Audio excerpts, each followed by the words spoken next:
علیکم ورحمۃ اللہ وبرکاتہ۔ الحمد للہ وکفا وسلام علی حبیبہ المصطفیٰ، اما بعد فاعوذ باللہ من الشیطان الرجیم، بسم اللہ الرحمن الرحیم۔ ان اللہ وملائکتہ یصلون علی النبی یا ایہا الذین آمنوا صلوا علیہ وسلموا تسلیما۔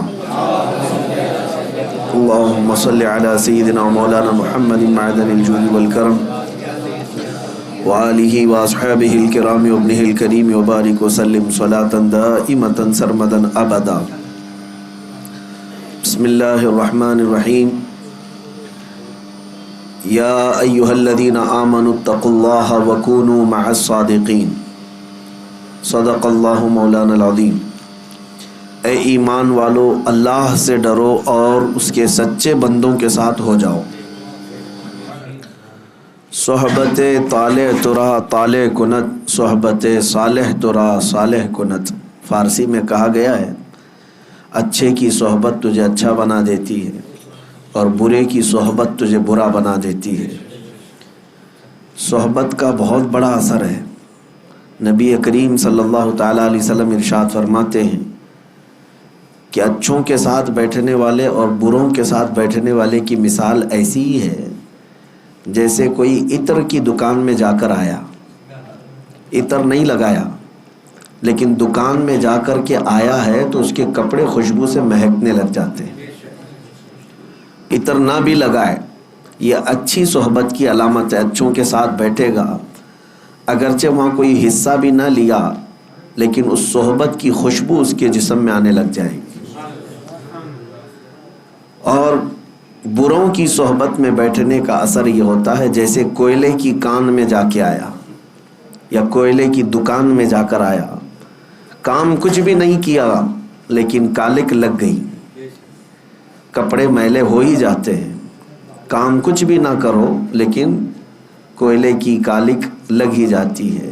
اسی طرح کچھ لوگ برے لوگوں کی سنگت میں بیٹھتے ہیں اور کہتے ہیں میں تو نہیں کرتا، میں تو صرف ان کے ساتھ ایسے ہی بیٹھتا ہوں، بات چیت کرتا ہوں۔ نشہ تو وہ لوگ کرتے ہیں، نشہ وہ لوگ کرتے ہیں، چغلی وہ لوگ کرتے ہیں اور بے حیائی کی باتیں وہ لوگ کرتے ہیں، میں تو ایسے ہی ٹائم پاس کرتا ہوں۔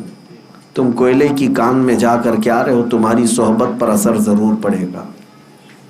یہی قرآن پاک کا حکم کیا ہے؟ کونوا مع الصادقین، تم سچوں کے ساتھ ہو جاؤ۔ قیامت کے دن اللہ کریم فرماتا ہے کچھ لوگ ایسے ہوں گے صرف دوستی کی وجہ سے دوزخ میں جا رہے ہوں گے۔ 19ویں پارے کی شروع کی آیتیں ہیں۔ اللہ تعالیٰ فرماتا ہے کچھ لوگ پکار کر کہیں گے یا ویلتا لیتنی لم اتخذ فلانا خلیلا، اے کاش اگر میں فلاں کو دوست نہ بنایا ہوتا تو کتنا اچھا ہوتا۔ افسوس کر رہا ہوگا وہاں پر۔ لقد اضلنی عن الذکر، اس دوست نے ہی مجھے اللہ کے ذکر سے غافل کر دیا، گمراہ کر دیا۔ صحبت کا بہت بڑا اثر ہے، بہت بڑا اثر ہے۔ اسی لیے کہتے ہیں نا جیسی چھاؤں ویسا ہی وہ اس کی پرورش ہوتی ہے، اس کی نشو و نما ہوتی ہے۔ اور یہاں تک کہ یہ تو دنیا کی بات ہے، صحبت دیکھنا بہت ضروری ہے۔ آپ کسی جگہ گھر لے رہے ہیں تو خیال کرتے ہیں کہ آس پاس کیسے لوگ ہیں، خیال کرتے ہیں کیونکہ تمہارا گھر وہاں ہے، تمہارے بیوی بچے رہنے والے ہیں، تم آس پڑوس کا ماحول دیکھتے ہو پھر گھر لیتے ہو۔ اور جس کو فرق نہیں پڑتا صحبت کا تو وہ تو کہیں کچرے میں بھی رہ جائے، لیکن صحبت کا اثر کتنا ہوتا ہے اگر کسی بندے کو احساس ہے تو وہ بہت سوچ سمجھ کر کے اپنی نشست کا انتخاب کرتا ہے۔ جب آپ گھر لے رہے ہوں تب اس کا خیال رکھتے ہیں، جب آپ کہیں کسی جگہ پر بیٹھ رہے ہو تو اس بات کا بھی خیال رکھیں کہ آس پاس کون بیٹھا ہے۔ اور صحبت کا اثر میں آپ کو بتاؤں، آپ شراب نہیں پیتے لیکن شرابیوں کے بیچ میں ایک دن بیٹھے تھے تو آپ کے اوپر اس کی تہمت لگی جاتی ہے۔ شاید کرتا ہوگا، ان کے ساتھ بیٹھتا تو ہے، تہمت صرف صحبت کی وجہ سے لگی، آپ نے کیا کچھ نہیں۔ نشے کے اڈے پر بیٹھے ہوئے تھے، نشہ کیا نہیں لیکن تہمت لگ گئی۔ کہ اس کو بھی شاید اس کی لت لگی ہوگی، کیونکہ اس کا اٹھنا بیٹھنا تو انہی لوگوں کے ساتھ ہے۔ کبھی آپ خیال کرتے ہیں کہ صحبت کا کتنا زیادہ اہتمام دنیا میں بھی ہوتا ہے؟ جب رشتے کی بات آتی ہے، لڑکی کی تو خوبصورتی اس کے گھر میں جا کر دیکھتے ہیں، لیکن لڑکے کے لیے جو سب سے پہلی چیز دیکھی جاتی ہے اس کی صحبت دیکھی جاتی ہے۔ یہی دیکھا جاتا ہے کہ وہ کن لوگوں کے ساتھ اٹھتا بیٹھتا ہے، اس کی دوستی یاری کس کے ساتھ، اسی پر لوگ اس کو پرکھ لیتے ہیں۔ اگر اس کی دوستی یاری اچھے لوگوں کے ساتھ ہے تو اس کا معیار بلند مانا جاتا ہے کہ نہیں اچھا لڑکا ہے، خود بھی پابند ہے اور اس کے دوستوں میں یاروں میں سب جو ہے پابند لوگ ہیں، نمازی لوگ ہیں، یہی کہا جاتا ہے، تعریف میں یہی کہا جاتا ہے۔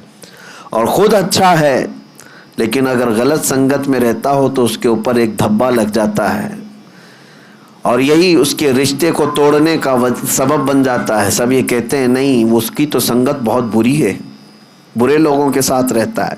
تو آپ اندازہ کریں کہ دنیا میں صحبت کا اتنا بڑا اثر ہے، تو پھر آخرت میں اس کا بہت زیادہ اہتمام ہوگا، دیکھا جائے گا۔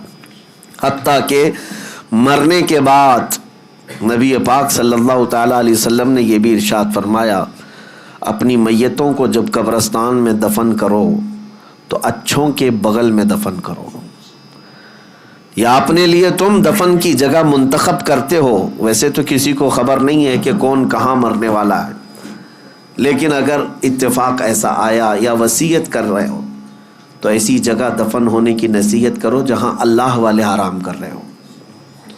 کیوں؟ صحبت کا اثر مرنے کے بعد بھی ہے، قبروں کے بعد بھی۔ میں مرشد گرامی حضور تاج الشریعہ رحمۃ اللہ تعالی علیہ کی وصیت کو بتاتا ہوں۔ آپ نے فرمایا تھا اپنی زندگی میں، اگر کہیں میرا انتقال ہو جائے سفر کے دوران تو وہیں کسی اللہ کے ولی کے آستانے پر یا کہیں قریب میں جگہ مل جائے مجھے دفن کر دینا۔ یہ نصیحت، یہ وصیت اپنی زندگی میں کیا تھا، جہاں کہیں اللہ والے ہوں وہاں پر ہمیں دفن کر دیں۔ میرے عزیزوں، آج ہم جو تمنا کرتے ہیں جنت البقیع میں سونے کی، اس کی وجہ بھی یہی ہے کہ 10,000 صحابہ وہاں آرام کر رہے ہیں، اولیاء کاملین، سلف صالحین، تابعین وہاں پر آرام فرما رہے ہیں۔ میری اس پوری گفتگو کا خلاصہ یہ ہے کہ آپ صحبت یہاں پر سب سے پہلے ڈھونڈو، کس کی صحبت میں رہنا چاہتے ہو۔ زندگی کے بہت مختصر دن ہیں، ظاہر سی بات ہے دھوپ میں چلنے والا چھاؤں ضرور ڈھونڈتا ہے، تو چھاؤں دیکھنے کے وقت یہ دیکھنا کہ کون سی چھاؤں لے رہے ہو، گدھے کی چھاؤں یا پھر کسی پھلدار پیڑ کے نیچے آنا پسند کرتے ہو۔ گدھا بھی کھڑا ہے، اس کی پرچھائیاں تو ہوتی ہیں، گدھا اگر کھڑا ہو تو اس کی پرچھائی تو پڑتی، وہاں پہ بھی چھاؤں ہے۔ اگر تم یہ سوچتے ہو دھوپ سے بچنے کے لیے یہ چھاؤں لے لوں تو تمہاری سوچ پر اور تمہارے انتخاب پر تو دنیا کہے گی۔ ہاں، اگر تم نے کسی گھر کا سایہ لیا یا کوئی درخت کا سایہ لیا تو کم از کم اتنا تو کہا جائے گا کہ ہاں اس نے سوچ سمجھ کر کے چھاؤں کا انتخاب کیا ہے۔ لیکن میں جس چھاؤں کی بات کر رہا ہوں میرے عزیزو، جن صحبتوں کی میں بات کر رہا ہوں، اپنی اس شارٹ زندگی میں، مختصر زندگی میں اس صحبت کا انتخاب کرو جو صحبت تمہیں رسول اللہ کے قدموں تک پہنچاتی ہو، نبی پاک صلی اللہ تعالیٰ علیہ وسلم تک پہنچاتی ہو، اس صحبت کا انتخاب کرو۔ اور اسی لیے جانتے ہیں صوفیاء اکرام نے پیر کا انتخاب کرنا، مرشد کون ہوتا ہے اس کے لیے بھی کیا رکھا ہے جانتے ہیں؟ ظاہر سی بات ہے مرشد اور پیر ایک سایہ ہے جس کے سائے میں بیٹھ کر کے دل کو قرار آتا ہے، سکون آتا ہے۔ دنیا کی دھوپ، گناہوں کے جھمیلوں سے نکل کر کے جب اپنے مرشد کے سائے میں بیٹھے تو اس کو دل کا قرار آئے۔ لیکن جانتے ہو صوفیاء اکرام نے مرشد تلاش کرنے کے لیے بھی یا پیر ڈھونڈنے کے لیے بھی جو چیز سب سے اہم بتائی ہے وہ کیا ہے؟ یہ علامتیں نہیں رکھی گئی ہیں کہ چہرہ گورا ہونا چاہیے، کپڑے ایسے پہنتا ہو، اتنا لمبا ہو، اتنا ناٹا ہو، اتنا چوڑا ہو، یہ سب چیزیں تو نہیں ہیں، لیکن البتہ یہ کہا گیا ہے، یہ فرمایا گیا کہ مرشد کی تلاش میں تم یہ دیکھو کہ تم صحبت میں اس کے رہنے والے ہو، اس کی چھاؤں میں بیٹھنے والے ہو. یہ ضرور خیال رکھنا مرشد وہی ہوگا تمہارا جس کو دیکھ کر کے تمہیں اللہ کی یاد آنے لگے اور اپنے گناہوں سے نفرت ہونے لگ جائے، نبی پاک صلی اللہ تعالیٰ علیہ وسلم کے دیدار کی طلب بڑھ جائے. یہ صحبت کا اثر ہے، ورنہ صرف ناموری ہے تو پھر تم اس کی صحبت میں جا کر کے بھی کچھ نہیں اٹھا سکو گے. عزیزان گرامی وقار، اسی کو قرآن نے کہا ہے، اے ایمان والو اللہ سے ڈرو اور سچوں کی صحبت میں آ جاؤ، سچوں کی صحبت میں آ جاؤ. اور سچے کون ہیں؟ دنیا کے سب سے سچے لوگ انبیاء اکرام علیہ السلام، ان کے بعد صدیقین کی جماعت، ان کے بعد شہداء اور صالحین اولیاء اکرام کی جماعت. یہ وہ ہیں جن کو قرآن نے صادقین کہا ہے. اب میں آپ کو بتاؤں، یہ تو ہم تشریح کر رہے ہیں صادقین، لیکن میں آپ کو بتاؤں دنیا کا سب سے بڑا صادق جس کو کفار و مشرکین بھی صادق کہتے تھے وہ میرے رسول کی ذات. مکہ کے کفار کیا کہتے تھے رسول اللہ کو؟ امین اور صادق ہی کہتے تھے. یعنی قرآن تو کہہ رہا ہے سچوں کی صحبت میں ہو جاؤ، میں کہتا ہوں پوری دنیا کا جس کے سچا ہونے پر اتفاق ہے اس کی صحبت کتنی اہمیت رکھتی ہے. اس رسول پاک صلی اللہ تعالیٰ علیہ وسلم کی صحبت میں آ جاؤ. اب بات آتی ہے رسول کی صحبت کیسے؟ اب اللہ کے رسول صلی اللہ تعالیٰ علیہ وسلم ہماری زندگی میں موجود نہیں ہے، وہ اپنی ظاہری حیات میں آج نہیں ہے، تو پھر رسول کی صحبت ہم کیسے اختیار کریں؟ تو نبی پاک صلی اللہ تعالیٰ علیہ وسلم کی احادیث کے ذریعے سے ملتا ہے کہ پھر امت کے جو اولیاء اکرام ہیں، علماء صالحین ہیں، وہ نبی کے نائب ہوتے ہیں، ان کی صحبت نبی کی صحبت. یہ جو چین ہے، یہ جو چین ہے اپنے مشائخ سے وابستہ رہنے کی، تو اگر کوئی اس کو دکان سمجھتا ہے تو وہ بے عقل اور بے وقوف ہے. علماء اور مشائخ سے جو عوام وابستہ ہے اس کی ایک وجہ یہی ہے کہ یہ رسول اللہ کی صحبت حاصل کرنا چاہتے ہیں. مجھے یہ بتاؤ اے میرے عزیزو، تمہیں سنتیں اگر سیکھنا ہے، نبی پاک صلی اللہ علیہ وسلم کی سیرت تمہیں جاننا ہے، یا اب تک تمہارے پاس معلومات آئی ہیں تو کس کے ذریعے سے آئی؟ علماء اکرام کے ذریعے سے آئی. تو رسول اللہ کے وہ نائب ہیں اور ان کی صحبت تمہارے لیے نبی کی صحبت ہے. اب سنو آگے کی بات، یہ تو میں تمہید کے طور پر آج عرض کیا، اور اب صحبت کا فائدہ بھی میں آپ کو بتاؤں. صحبت کا فائدہ، جس کی صحبت میں رہتے ہو ویسا ہی اثر بھی پیدا ہوتا ہے. ہاں، جس کی صحبت میں رہتے ہو ویسا ہی اثر پیدا ہوتا ہے. بلکہ تو یہ محاورہ مشہور ہے، خربوز کو دیکھ کر خربوز رنگ پکڑ لیتا ہے. ہاں، یعنی جو اناج ہے، جو نباتات ہے، اس میں اگر یہ اثر ہوتا ہے کہ ایک پھل دوسرے پھل کو دیکھ کر ویسی رنگ پکڑتا ہے، تو پھر انسان تو انسان ہے. انسان فلیکسیبل ہے، یہ بہت جلدی اڈاپٹ کرتا ہے دوسری چیزیں. اسی لیے ہم نے دیکھا ہے شہروں کے بچے کیسے ہوتے ہیں، گاؤں کے بچے کیسے ہوتے ہیں، بہت فرق ہے. عرب کے بچے کیسے، امریکہ کے بچے کیسے. کیوں؟ بچے کیا ماں کے پیٹ سے سب سیکھ کر کے آئے؟ نہیں، یہ سارا ان کے اوپر صحبتوں کا اثر ہے. یہ جس سائے میں رہتے ہیں بچے وہی اڈاپٹ کرتے ہیں. اب ان بچوں کی بولی جیسے ہی زبان کھلتی ہے، کون سی باتیں کرتے ہیں یہ؟ کون سی باتیں کرتے ہیں؟ یہ آسمان سے کوئی زبان لے کر کے آئے؟ نہیں، یہ جس سائے کے اندر رہ رہے ہیں، آپ کو جیسا بولتے ہوئے دیکھا ویسی ہی ان کی بھی زبان کھل گئی. وہی جملے، وہی الفاظ، وہی زبان. جس گھر میں گالی گلوچ ہو رہی تھی تو بچے کوئی اندازہ نہیں گالی گلوچ کیا ہوتی ہے، لیکن اس کو خیریت سمجھ کر کے گالی ہی دیتا ہے.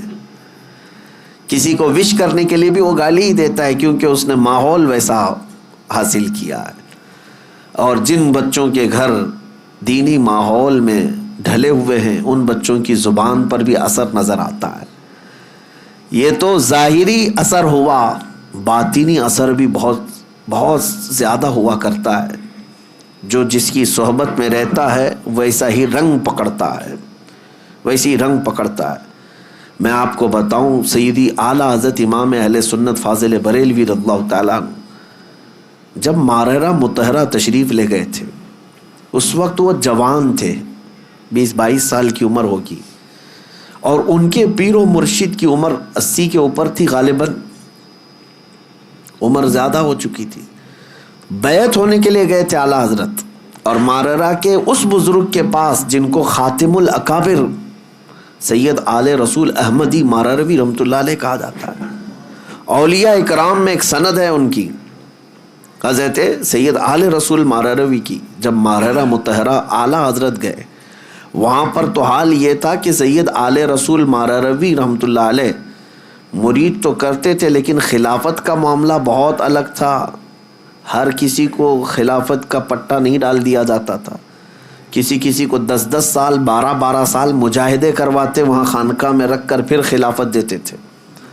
لیکن اعلیٰ حضرت جب گئے تھے، وہ کمرہ آج بھی وہاں مارحہ میں موجود ہے، جس حجرے کے اندر اعلیٰ حضرت اور ان کے پیر و مرشد صرف 2 ہی لوگ بیٹھے تھے. بیعت کیے، مرید تو ہوئے، اور پیر و مرشد نے ساری خلافتیں اسی مجلس میں دی. اب جو بات میں کہنے جا رہا ہوں وہ توجہ. 22 سال کا نوجوان امام اہل سنت احمد رضا خان اور 80 سال سے زیادہ کے بزرگ حضرت سید آل رسول ماراروی رحمۃ اللہ علیہ. 20 سال اور 80 سال میں فرق ہے کہ نہیں ہے؟ جوان کیسا دکھتا ہے، بوڑھا کیسا دکھتا ہے. اعلیٰ حضرت جب وہاں پر بیعت کر کے خلافتیں لے کر کے جب حجرے سے باہر نکلے، دروازہ کھلا تو بہت سے لوگ باہر کھڑے تھے. سیدی آل رسول ماراروی رحمۃ اللہ علیہ کے مریدین، وہاں علماء اور صلحاء بہت سارے موجود تھے. دروازہ جیسے کھلا، پیر اور مرید دونوں باہر آ رہے تھے. اب سنیے جو بات میں کہہ رہا ہوں، تاریخ میں لکھا گیا ہے کہ سبوں نے کہا کہ دیکھ کر کے یہ اندازہ نہیں ہو رہا تھا، دونوں کی شباہت ایک سی لگ رہی تھی.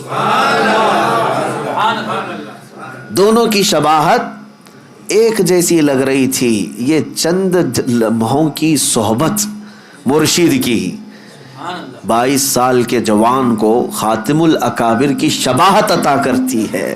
یہ باطنی صحبت ہے، یہ باطنی صحبت ہے. اور صحبت کا اثر میں آپ کو بتاؤں، بد ہیں تو کیا ہوا، صحبت اچھوں کی ہو. اسی لیے اعلیٰ حضرت نے کیا کہا ہے، کیسے آقاؤں کا بندہ ہوں رضا، بول بالے میری سرکاروں کے. میرے عزیزوں، سلطان الاولیاء غوث الاعظم دستگیر رضی اللہ تعالیٰ عنہ کا ماہ مبارکہ چل رہا ہے. 2 باتیں عرض کروں گا. میں آج آپ کے درمیان صرف اور صرف برکت حاصل کرنے کے لیے آیا ہوں. کافی دن ہو گئے تھے. 2 چیزیں مشہور ہیں غوث پاک کی زندگی کے واقعات میں، بہت سارے ہیں، کرامات بہت سارے ہیں، اس میں سے 2 میں آپ کے سامنے رکھتا ہوں. ایک بار اپنی خانقاہ میں سلطان الاولیاء سیدنا عبد القادر جیلانی رضی اللہ تعالیٰ عنہ آرام فرما رہے ہیں اور محو خواب ہیں، اور آپ کو سوتے ہوئے دیکھ کر کے ایک چور اندر داخل ہوا. مشہور ہے، اس چیز کو آپ نے سنا ہے. وہ چور آپ کا جبہ چرانے آیا تھا. سنا ہے کہ غوث پاک کا جبہ بڑا قیمتی ہوتا تھا، ایک بار چوری کر لے تو پھر پوری زندگی اس کی چل پڑے. کافی قیمتی ہوتا تھا. تو چور اندر داخل ہوا، ابھی وہ جبہ ہاتھ میں اٹھایا ہی تھا کہ دروازے پر دستک ہو گئی. تو غوث پاک رضی اللہ تعالیٰ عنہ نے آنکھیں کھولے بغیر کہا آ جائیے اندر. دروازہ کھولا، اندر آئے ایک صاحب. وہ کون تھے؟ حضرت خضر علیہ السلام تھے.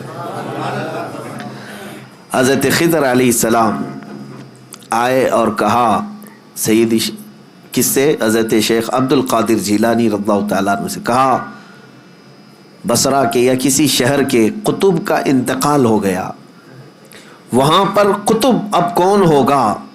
یہ تعینات جو ہوتے ہیں، ہر شہر میں ایک قطب ہوتا ہے اللہ کا، ایک ولی ہوتا ہے. یہ غوث الاعظم دستگیر رضی اللہ تعالیٰ عنہ کے زمانے میں تصرف اللہ نے ان کو عطا کیا تھا. حضرت خضر علیہ السلام ان سے پوچھتے ہیں کہ اس شہر کا قطب کون ہوگا؟ غوث پاک رحمۃ اللہ تعالیٰ علیہ آنکھیں کھولے بغیر کہتے ہیں وہ دروازے کے پیچھے کھڑے، انہیں لے جائیے. جو جبہ ہاتھ میں پکڑے ہوئے کھڑا تھا کہ اب پکڑا جاؤں، اب پکڑا جاؤں، اب پکڑا جاؤں گا، اور آنکھیں کھولے بغیر پیران پیر نے کہا وہ دروازے کے پیچھے جو کھڑے ان کو لے جائیے. حضرت خضر علیہ السلام نے دروازہ کھینچا تو دیکھا ایک سادہ سا آدمی ہے، جبہ ہاتھ میں اٹھایا ہوا ہے اور تھر تھر کانپ رہا ہے. کہا کہ چلیے مبارک ہو، اللہ نے آپ کو قطبیت عطا کی، اس لیے کہ شیخ عبد القادر جیلانی کی زبان سے نکلا ہے، چلیے ہمارے ساتھ. اب وہ شخص حیرت میں تھا کہ میرے ساتھ کہیں کوئی مذاق نہ ہو رہا، اور وہ دوڑتے ہوئے پھر غوث پاک کے قدموں میں آیا، کہا روتے ہوئے مجھے معاف کریں، مجھے معاف کریں، کیا یہ میرے ساتھ کوئی مذاق تو نہیں؟ غوث پاک رضی اللہ تعالیٰ عنہ نے فرمایا شیخ عبد القادر جیلانی کو اللہ نے یہ طاقت عطا کی ہے کہ وہ جو زبان سے نکالے اللہ اس کو پورا کر کے رہتا ہے. کہا کہ میں یہاں کس غرض سے آیا تھا آپ کو پتہ ہے؟ میرے ہاتھ میں آپ کا اٹھایا ہوا جبہ تھا. غوث پاک رضی اللہ تعالیٰ عنہ نے فرمایا سب ہمیں پتہ ہے، اور ہم چاہتے ہیں کہ تمہارے اس منصب کو، تمہاری اس ڈیوٹی کو بدل کر کے دوسری ڈیوٹی دے دی جائے. اب یہ واقعہ تو ہم نے سنا، کئی مرتبہ سنا، لیکن ایک بزرگ سے میں نے سنا اور انہوں نے یہ بیان فرمایا اور کہا کہ بیٹا آپ جانتے ہو چوری کرنے والے کو تو سزا دی جاتی ہے، اسلام سزا دیتا ہے، اور یہاں وہ جبہ ہاتھ میں لے کر چرایا ہوا آدمی رنگے ہاتھوں پکڑا گیا، سزا دیتے ہاتھ کاٹتے، اور اس کو بجائے اس کے کہ صرف معاف کر کے چھوڑتے پھر قطبیت کا مقام بھی دے دیا. یہ سوال جب آتا ہے ذہن میں تو پھر اس بزرگ نے فرمایا کہ بات در حقیقت یہ ہے کہ اللہ کریم بھی نسبتیں دیکھتا ہے. وہ چور چوری تو کیا تھا لیکن ہاتھ میں دامن کس کا تھا؟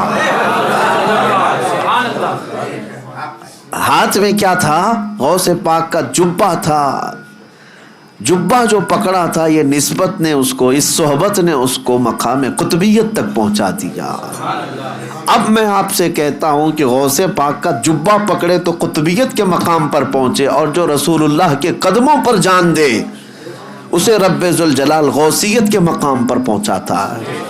ایک بات یاد رکھیں، نبی پاک صلی اللہ علیہ وسلم پر جو صحابہ نے اپنی جانیں دی ہیں حضور اکرم صلی اللہ تعالیٰ علیہ وسلم کی محبت میں، غوث، قطب، ابدال، نجبہ، شرفا کوئی وہاں تک نہیں پہنچ سکتے جہاں رسول اللہ کے صحابہ پہنچے. کیوں؟ صحبت کا اثر ہے، صحبت کا اثر ہے. اسی لیے صحبت چن کر کے اختیار کرو، کہیں ایسا نہ ہو کہ بعد میں پچھتانا پڑے.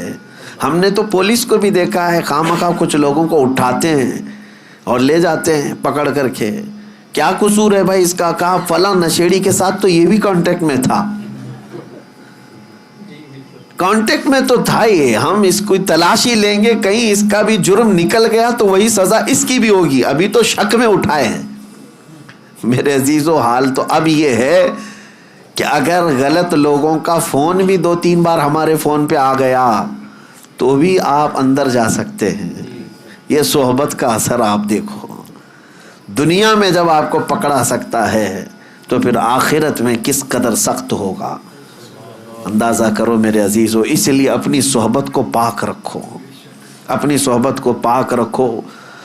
ایسا نہیں ہے، بعض لوگ یہ کہتے ہیں کہ ہم تو اس میں کچھ حصہ نہیں لیتے. میں سب کی بات نہیں کر رہا، اب صحبت کے لیے بعض تفریق بھی میں آپ کو بتا دوں. عوام الناس، آپ لوگوں کے لیے یہ ضروری ہے کہ اپنی صحبت کا انتخاب خوب اچھا رکھو، اپنی اولاد کے لیے بھی. اب رہی بات علماء صالحین، علماء ہیں، مبلغین ہیں، دعات ہیں، ان کا کام کیا ہے؟ لوگوں کی اصلاح کرنا. مثال کے طور پر اگر ہم چند نشہ خور لوگوں کے درمیان اگر بیٹھے ہیں تو اس کا مطلب یہ نہیں کہ ہم ان کی صحبت حاصل کر رہے ہیں، ہم یہ چاہتے ہیں کہ ہماری چھاپ ان کے دل پر ڈالی جائے۔ تو یہ صرف علماء، دعات، مبلغین کا کام ہے۔ جیسے ڈاکٹر مریضوں کے بیچ میں رہتا ہے تو بیماری نہیں لیتا بلکہ ان کی بیماری کو دور کرتا ہے، لیکن عوام الناس، عام لوگ اگر بیماروں کے ساتھ رہنے لگے تو پھر یہ کہا جائے گا کہ یہ بیماری یہ بھی لے لے گا، یہ کہا جاتا ہے۔ لہٰذا ایک واقعہ تو غوث پاک کا میں نے بتایا کہ چور بھی مقام قطبیت پر پہنچ گیا، وجہ کیا تھی؟ دامن ہاتھ میں کس کا تھا؟ غوث اعظم کا تھا۔ اسی لیے جمیل قادری رحمۃ اللہ تعالی علیہ یوں فرماتے ہیں، عزیزو کر چکو تیار جب میرے جنازے کو، تو لکھ دینا کفن پر نام والا غوث اعظم کا۔ اب دوسری بات، بغداد مقدسہ میں جو ایک واقعہ مشہور ہے کہ حضرت شیخ احمد جام اپنی شیر کی سواری کرتے ہوئے بغداد کے کسی بھی محلے میں جاتے تو اس محلے والے ایک گائے ان کی شیر کو قربان کر دیا کرتے تھے۔ وہ غوث پاک کے محلے میں آئے اور بولا کہ جاؤ شیخ عبد القادر جیلانی کی خانقاہ سے بھی ایک گائے ہمارے شیر کے لیے لے آؤ۔ غوث پاک نے منع نہیں فرمایا، اپنے خادم سے کہا لے جاؤ لنگر خانے سے جو گائے ہوگی، لے کر کے گئے۔ لیکن وہاں پر ہڈیاں کھا کر پلنے والا ایک کتا، پالا ہوا نہیں پلا ہوا، دونوں میں بہت فرق ہے۔ پالا ہوا نہیں، خود سے پلا ہوا کتا نکلا ساتھ میں، اسے کسی نے ٹرین کر کے بھیجا نہیں تھا، اسی لیے میں نے لفظ میں ہی کہا کہ پالا ہوا نہیں ہے، پلا ہوا۔ اور غوث پاک رضی اللہ تعالیٰ عنہ کے آستانے سے جب وہ گائے شیر کے قریب پہنچی تو شیر بھوکا جھپٹا مارنے ہی والا تھا کہ یہ کتا اس پر جھپٹا مارا اور دم زدن میں شیر کو چیر کر کے رکھ دیا۔ یہ شاید واقعہ ایسا پہلا ہوگا کہ ایک کمزور کتا جنگل کے راجا پر بھاری ہو گیا ہو۔ اب تک ہم سنتے یہی آئے تھے کہ جانوروں میں شیر جو ہے راجا ہوتا ہے، لیکن یہاں راجا کا باجا ختم ہو گیا۔ کیوں؟ غوث پاک رضی اللہ تعالیٰ عنہ کے محلے میں آیا اور کتا جو ہے شیر کو پھاڑ کر 2 ٹکڑوں میں بدل دیا۔ دنیا نے اس منظر کو دیکھا اور اعلیٰ حضرت نے فرمایا کیا دبے جس پہ حمایت کا ہو پنجہ تیرا، شیر کو خاطر میں لاتا نہیں کتا تیرا۔ اب یہاں پر مسئلہ یہ ہے، شیر شیر ہی تھا وہ اور کتا کتا ہی تھا، اور اصول آج بھی وہی ہے کہ شیر ہی بھاری ہوتا ہے، لیکن یہ اصول اس جگہ ٹوٹ جاتا ہے جہاں کتے کی نسبت دربار غوث سے ہو جائے۔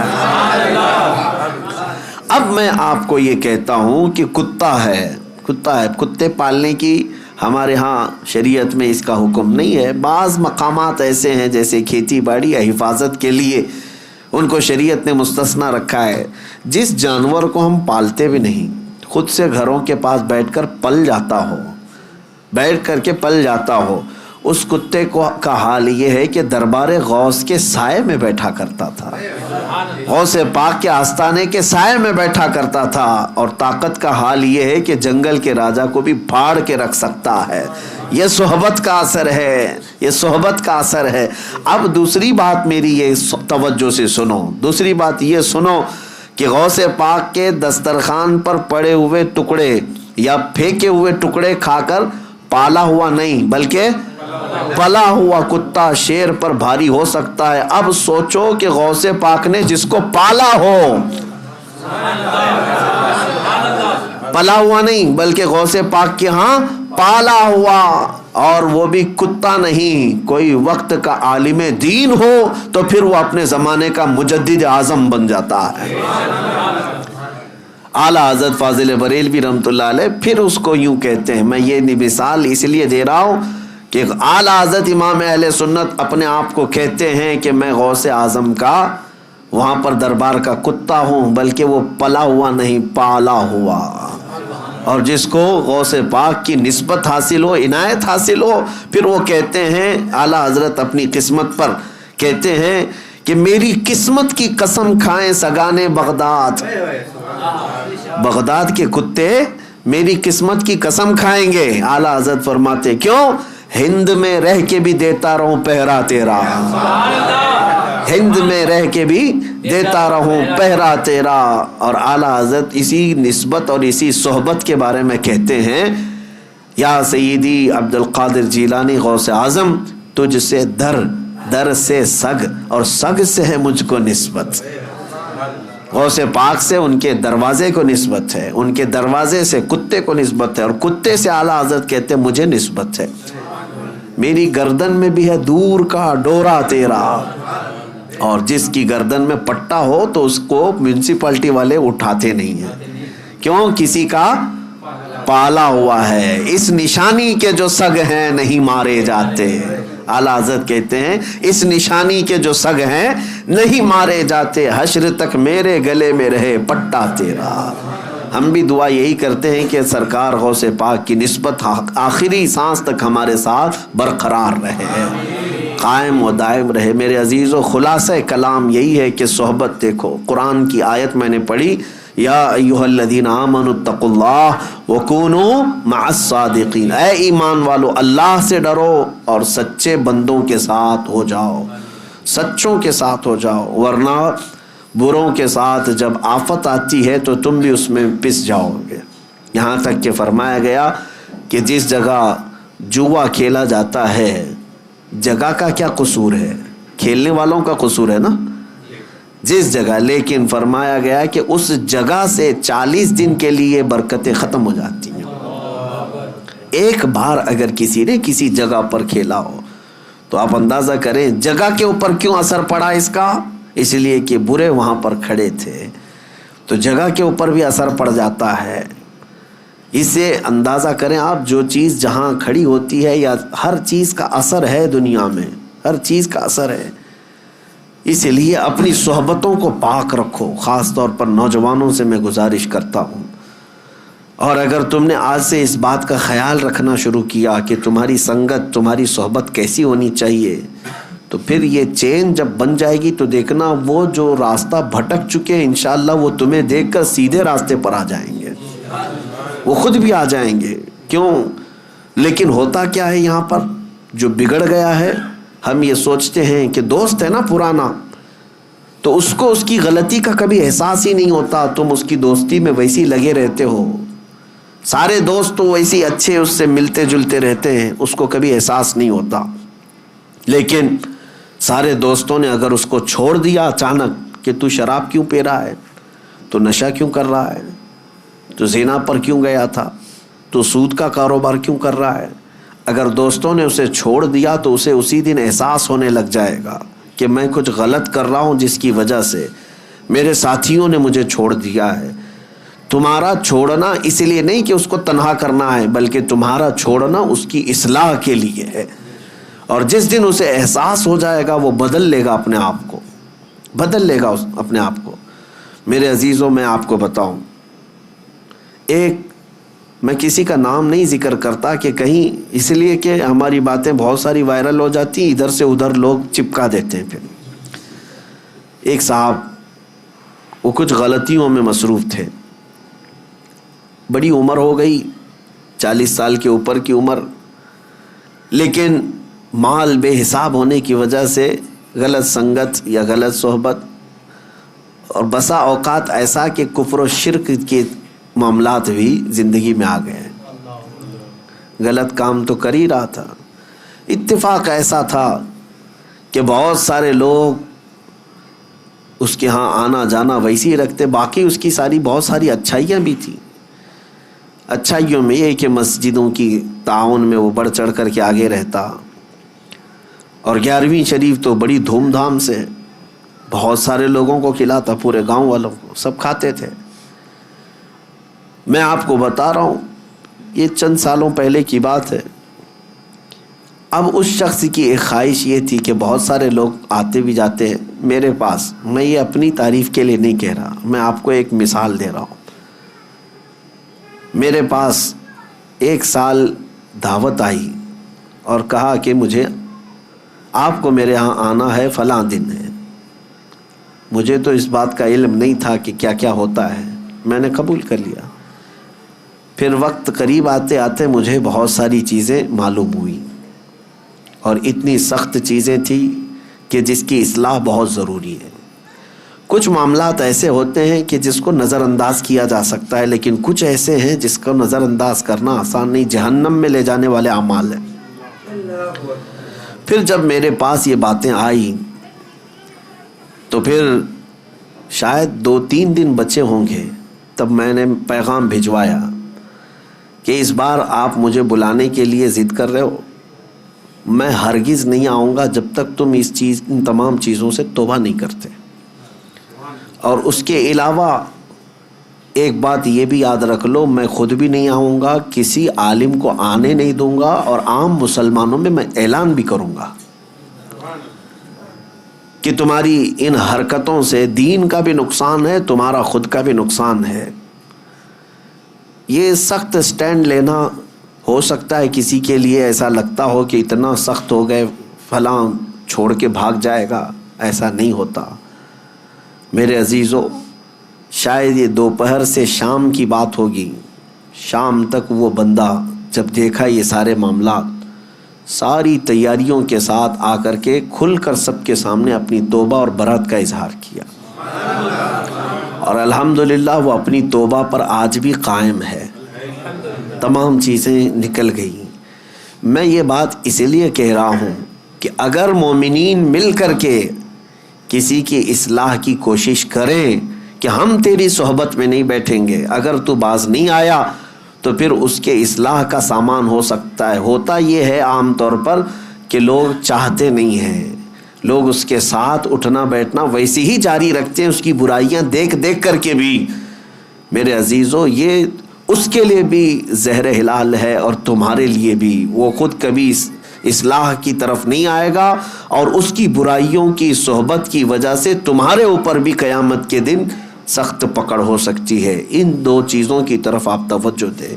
اب اخیر میں گفتگو کو سمیٹتے ہوئے یہ بات کہوں گا کہ ہم آج اپنے پیر و مرشد کے ہاتھ میں ہاتھ دے کر بیعت جو کرتے ہیں، یہ بھی صحبت ہی کی بات ہوتی ہے، صحبت ہی کی بات ہوتی ہے کہ ہمیں اچھوں کی صحبت ملے جو ہمیں رسول اللہ تک پہنچائے۔ اور اب دعا یہ کرتا ہوں اللہ کریم کی بارگاہ میں، جو اعلیٰ حضرت نے دعا کیا تھا۔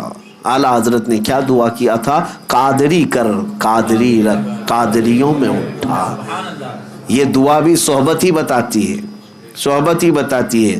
اچھا، جتنے بھی آپ کے نام کے ساتھ جو لفظ جڑ جاتے ہیں، آپ کے نام کے ساتھ نسبت، سلسلے کے نسبت کی وجہ سے جو نام جڑ جاتے ہیں، کوئی برکاتی ہے، کوئی نظامی ہے، کوئی قادری ہے، کوئی چشتی ہے، کوئی نقش بندی ہے، کوئی سہروردی ہے، اور کوئی رضوی، کوئی اشرفی، یہ نام تو نہیں ہے لیکن یہ نسبت ہے۔ اب آپ کے نام کے ساتھ اگر احمد اور برکاتی جڑ گیا تو یہ برکاتی لفظ ہی بتاتا ہے کہ اس کو صحبت ماہرہ مطہرہ سے حاصل ہے۔ قادری اگر آپ کے نام کے ساتھ جڑا ہے تو یہ لفظ بتائے گا کہ اس کی صحبت بغداد سے جڑی ہوئی ہے۔ چشتی اگر کسی کے نام کے ساتھ جڑا ہے تو یہ بتاتا ہے کہ غریب نواز کی صحبت میں جانے والا بندہ ہے، ان کی صحبت کا طالب ہے، اس لیے اپنے ناموں کے ساتھ یہ نسبتیں لگاتے ہیں۔ دنیا والے اپنے اپنے دوسرے بزنس کے نسبتوں پر فخر کرتے ہوں گے کہ اپنے ناموں کے ساتھ کسی عہدے کی نسبت لگا کر کے، لیکن اعلیٰ حضرت جس پر فخر کرتے تھے وہ قادری نسبت پر فخر کرتے تھے۔ علامہ، مولانا، مفتی، الحاج، قاری، حافظ، یہ سب ہو سکتا ہے منصب ہوں، عہدے ہوں، لیکن اعلیٰ حضرت اپنے لیے جو لکھتے تھے فقیر قادری۔ جہاں پر بھی آپ دیکھیں گے اعلیٰ حضرت کیا لکھتے تھے؟ فقیر قادری، یعنی اپنے آپ کو فقیر بھی لکھتے تھے اور نسبت میں قادری لکھا کرتے تھے۔ اسی لیے انہوں نے دعا بھی یہی کی، قادری کر، قادری رکھ، اور قادریوں میں اٹھا۔ قیامت کے دن بھی انہی صحبتوں میں مولا ہمارا حشر فرمائے، قدر عبد القادر قدرت نما کے واسطے۔ وصلی اللہ تعالی علی خیر خلقی محمد وآلہ واصحابہ اجمعین برحمتک یا ارحم الراحمین۔